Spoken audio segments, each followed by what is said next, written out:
Iran যুদ্ধ শেষ করতে ইসরায়েলকে এক সপ্তাহের সময়সীমা বেঁধে দিয়েছে যুক্তরাষ্ট্র। একটি সূত্রের বরাত দিয়ে মার্কিন সংবাদ মাধ্যম পলিটিকোর এক প্রতিবেদনে বিস্ফোরক এই তথ্য উঠে এসেছে। এতে বলা হয়, নিকট ভবিষ্যতে তেহরানের বর্তমান শাসন ব্যবস্থার পতন ঘটার সম্ভাবনা কম বলেই মনে করছে ওয়াশিংটন। কারণ ইরানে সরকার পতনের জন্য হয় সরাসরি বড় ধরনের স্থল অভিযান চালাতে হবে, নয়তো দেশ জুড়ে ব্যাপক গণবিক্ষোভের প্রয়োজন হবে, যার কোনোটিরই আপাতত লক্ষণ নেই। নাম প্রকাশে অনিচ্ছুক সূত্রটি বলছে, এই যুদ্ধ নিয়ে যুক্তরাষ্ট্র ও ইসরায়েলের হিসাব নিকাশে বড় ধরনের ফারাক দেখা দিয়েছে। মার্কিন প্রশাসন মূলত এই সংঘাতের ফলে বিশ্ববাজার ও তেলের দামের ওপর নেতিবাচক প্রভাব নিয়ে উদ্বিগ্ন। অন্যদিকে ইসরায়েলের দাবি, সামরিক অভিযানে তারা বড় সাফল্য পেয়েছে। এর আগে পলিটিকোর এক প্রতিবেদন জানায়, ডোনাল্ড ট্রাম্প প্রশাসন ইরানের বিরুদ্ধে এই সংঘাত শুরুর আগে এর সুদূরপ্রসারী ফলাফল নিয়ে কোনো গভীর পর্যালোচনা করেনি।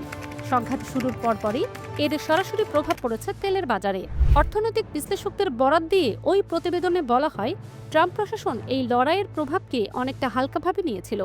ফলে যুক্তরাষ্ট্রে রেকর্ড পরিমাণ তেল উৎপাদন হওয়া সত্ত্বেও মাত্র 2 সপ্তাহের ব্যবধানে প্রতি গ্যালন পেট্রোলের দাম অন্তত 60 সেন্ট বেড়ে গেছে। এতে ট্রাম্পের দেওয়া সমৃদ্ধির স্বর্ণযোগ গড়ার প্রতিশ্রুতি এখন ক্রমবর্ধমান মুদ্রাস্ফীতির হুমকিতে পড়েছে।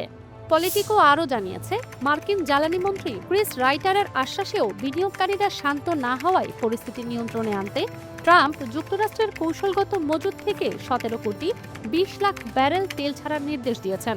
এই যুদ্ধ নিয়ে শুরু থেকেই বিভক্ত ছিল ট্রাম্প প্রশাসন। এটি বর্তমানে আরও ব্যাপক হয়েছে।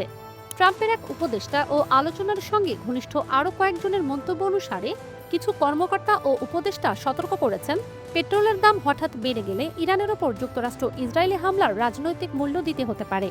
অন্যদিকে কেউ কেউ ইসলামী প্রজাতন্ত্রের বিরুদ্ধে আক্রমণ অব্যাহত রাখার জন্য চাপ দিচ্ছেন। তবে মার্কিন ট্রেজারি বিভাগ ও ন্যাশনাল ইকোনমিক কাউন্সিল সহ অর্থনৈতিক উপদেষ্টারা ট্রাম্পকে সতর্ক করেছেন, তেলের ধাক্কা ও পেট্রোলের দাম বাড়লে যুদ্ধের প্রতি যুক্তরাষ্ট্রের ভেতরে ইতিমধ্যেই দুর্বল সমর্থন দ্রুত ক্ষয়ে যেতে পারে। তার রাজনৈতিক উপদেষ্টারাও একই ধরনের যুক্তি দিচ্ছেন। চিফ অব স্টাফ সুজি ওয়াইলস ও তার ডেপুটি জেমস ব্লেয়ার উচ্চ জ্বালানি মূল্যের রাজনৈতিক প্রতিক্রিয়ার দিকে দৃষ্টি আকর্ষণ করে ট্রাম্পকে বিজয়ের সংজ্ঞা সীমিত করতে এবং অভিযানের সমাপ্তি ঘনিয়ে এসেছে এমন সংকেত দিতে উৎসাহিত করেছেন।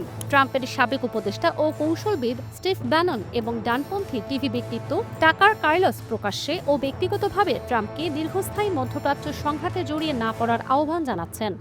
ট্রাম্পের এক উপদেষ্টা বলেন, তিনি বাজ পাখিদের বিশ্বাস করতে দিচ্ছেন যে অভিযান চলছে, বাজারকে বিশ্বাস করাতে চাইছেন যুদ্ধ দ্রুত শেষ হতে পারে, আর তার সমর্থকদের বোঝাচ্ছেন যে উত্তেজনা সীমিত থাকবে।